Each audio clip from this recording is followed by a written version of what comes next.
Hey guys, it's Anu and welcome to my channel.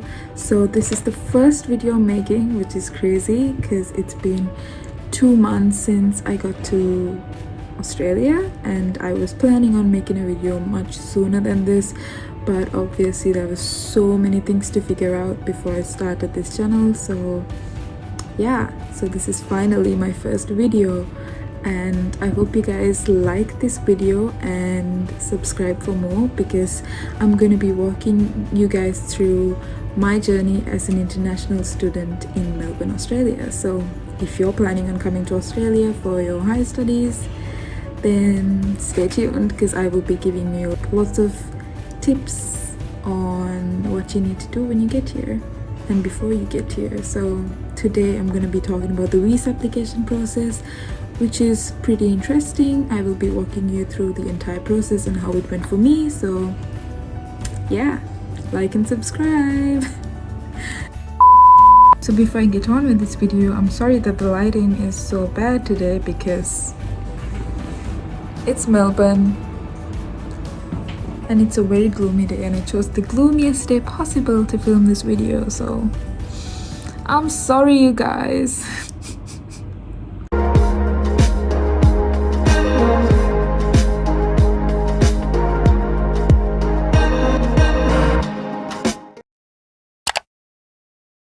So first things first, I'm gonna walk you through a checklist of things you need and documentation you need for your visa application if you're applying as a student.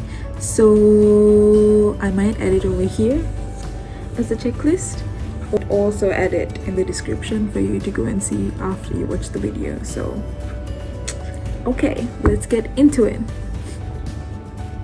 So the first thing is your current location. They want to know where you are currently and how your citizenship or your visa status is in the place you are at. So then they're gonna ask you for the application type, which for us it is the visa application type student subclass 500. So next they want to know your passport details, like your full name, your passport number and things like that. And then they get into your address, email address, and then your phone number and things like that, ways to contact you basically. And then also after this they want to know about your other family members, your mother, your father, and things related to them, like their date of birth. And then we go to the genuine temporary entrant statement. So here it's mainly like an essay of about how you're genuinely staying in Australia temporarily and you're not gonna stay permanently. So in this you can just Google for template for it because it's pretty easy. It's just basically almost like a you just write why you're going to Australia basically and that you're not going to stay there permanently. Anyways, after that you have to add in your finances, like how you're going to fund your entire stay in Australia, so that they know you have enough money to stay. And then if you have any scholarships, you add in that too, and also details of the uni, and you have to add a contact person from the uni too. Next there is the financial support details, so basically bank statements, deeds, that, and overseas health cover. So for me, my university works with Medibank, so that's my overseas health cover company. So I just added my Medibank health policy in there. And then we have the education history where you talk about your high school, your A-levels and things like that. And then your future employment. This is again going with your genuine temporary entrant. So they want to know that there's somewhere you want to work in your own country. So you just add a company or something like that in your application which you might potentially work for in the future. And also you have to add your and if you have worked before, details of those companies and what you did in it, things like that. Also, you have to add your IELTS results. There's a place for that for your language.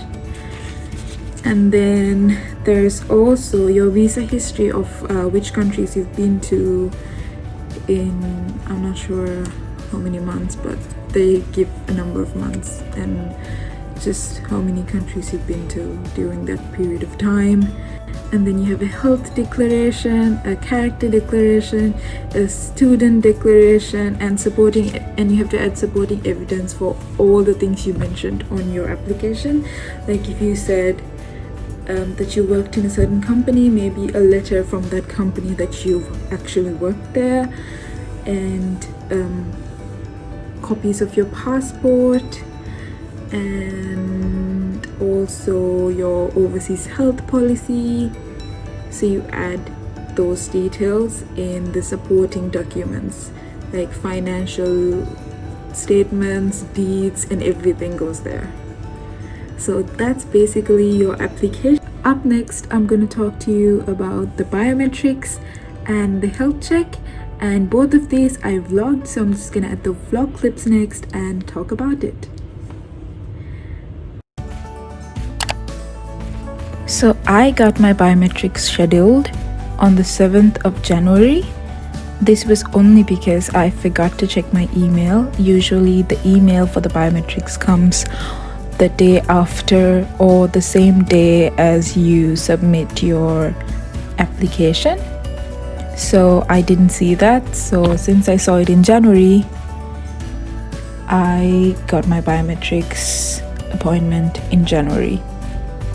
So this is my journey to the biometrics place. We couldn't film inside because for obvious security reasons.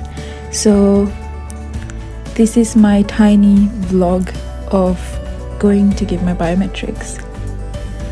So if you're living in Singapore, this is where you would probably go to get your biometrics. So yeah.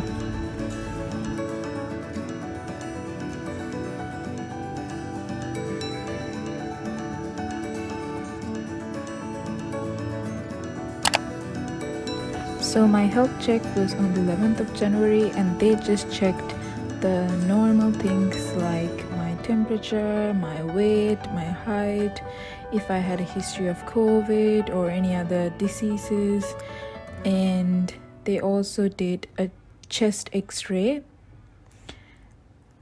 So that was my health check.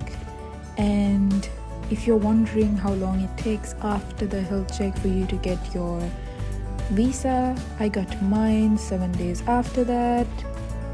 So if you're watching this, you're probably waiting for your visa, applying for your visa. So I hope you get it soon. This is the end of my vlog, so enjoy, and I'll see you with my next video. Bye bye.